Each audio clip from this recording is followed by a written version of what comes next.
Testing out Biomutant on the Lenovo Ideapad 5 with the Ryzen 4700U. First portion of this video will be in 1080p, just showing you how it runs. So I've got everything cranked down to low right now, and I was actually surprised this game runs at all.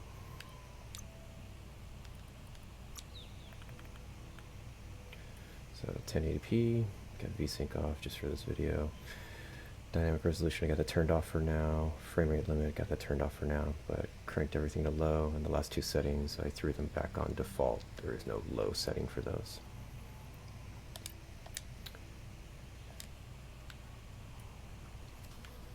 And you can see at low settings, it dramatically changes the way the game looks.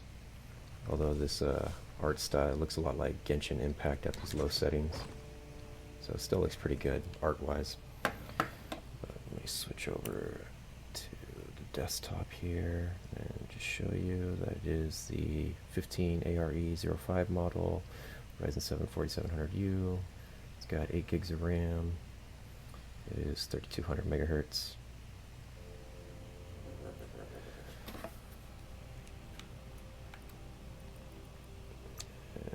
And I got other uploads at this portion. I've been using this for benchmarking. Know that the tree of life is dying. Its days are numbered. Without help, it can't endure the environmental change and assault from the world eaters. It seems like this is a good spot to do some benchmarking at because it has a really stressful portion coming up that tanks the frame rate when you see the first world eater.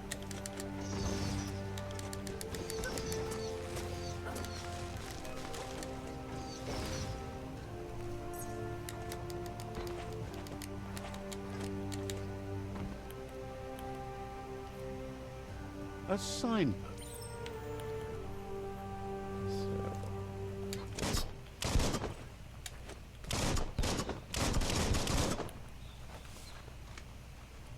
About to tank the frame rate right here, and I'll show you how to boost that up.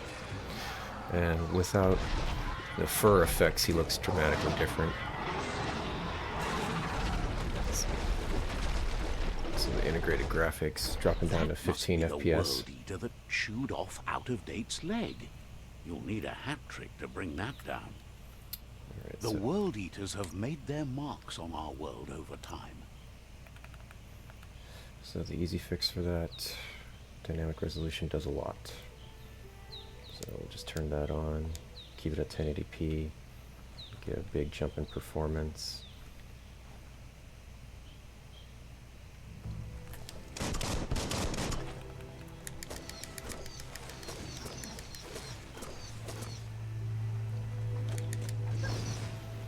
But you can see we're nowhere near 60. So what I'd recommend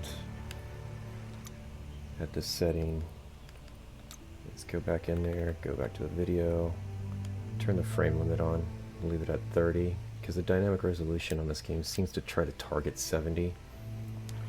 But limit it to 30 so you get more consistent frame pacing, and because this game has built-in motion blur, which as of right now you can't disable, it's still pretty smooth when you're turning and moving.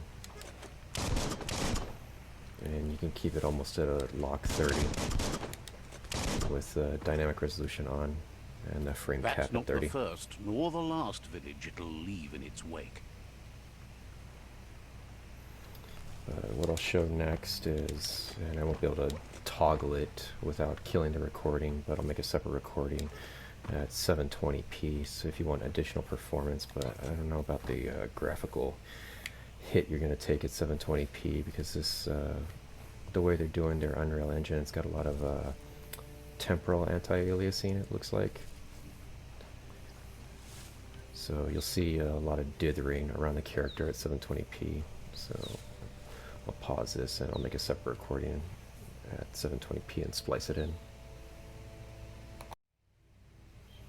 So we're at 720p now, and like I was saying earlier, the reason I don't recommend this is it's really easy to tell at 720p the way the engine's working with temporal information. There's ghosting around anything that moves. Like you can see around the character's head. It's got this ghosting, dithering effect going on. You can see when he does moves, how the motion blur works. Know that the tree of life is dying. Its days are numbered. Without help, it can't endure the environmental change and assault from the world eaters.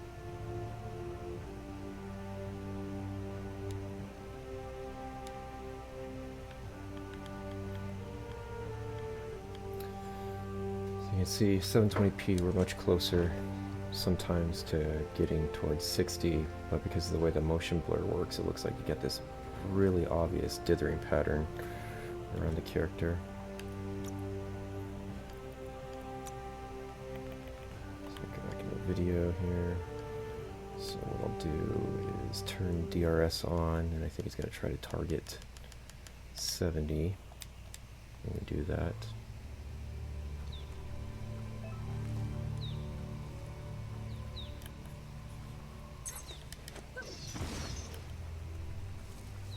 but it can't hold 60. A signpost maps it out for the cartographically challenged. You can see with all the shading with the stuff in the background, the dithering pattern is really obvious. But let's see how the DRS handles the World Eater cutscene.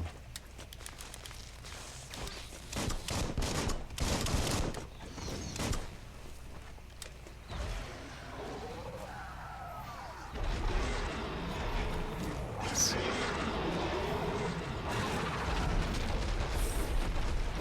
39 FPS, it still dropped it down. The world eater that chewed off out-of-date's leg. You'll need a hat trick to bring that down. Yeah, so try one more thing here. Let's see, if I tell it to lock at 60, and I actually can't see that number because my overlay, I don't think I could turn this off. There we go. Let's try to lock this to 60. The world eaters have made their marks on our world over time. Yeah, so even with the frame rate lock at 60, it's not strong enough to get to 60 just walking around. So this is a pretty stressful area here next to the stream, especially with the sun coming through. That's not the first nor the last village it'll leave in its wake. And like, if you look at the power lines in the background, you can see all the aliasing, how it's changing shape just with the power lines and the power poles. So, I don't know, it's not hitting 60, so I don't know if I'd play this way. I'd probably go back to 1080p 30 and just lock it like that. So it's slightly more crisp, and you don't have like the ghosting, dithering pattern as obvious on the character.